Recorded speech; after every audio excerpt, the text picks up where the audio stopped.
Hello and welcome back. This is Steve from SkiCoachingOnline, and in this video we're going to develop the skill of rotation. So that's just basically how much or how little I can twist the ski.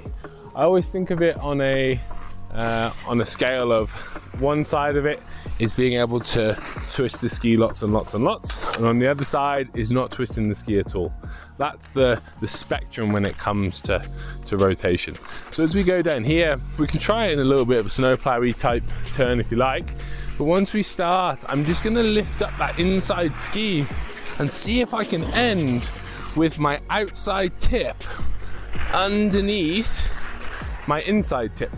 So as we look from above here, as I come through the end of that corner, I can really feel my outside leg bending and also twisting in the direction that I want to go. So if I'm turning to the right here, that tip of my outside ski is going to go and move right underneath that inside tip. What I feel is quite a strong flex in my legs here. So that way then when I'm then skiing around and I continue to ski down this slope with my both skis on the ground, I know what it feels like and how much I need to move my legs or tense my legs to bring those ski tips around the corner.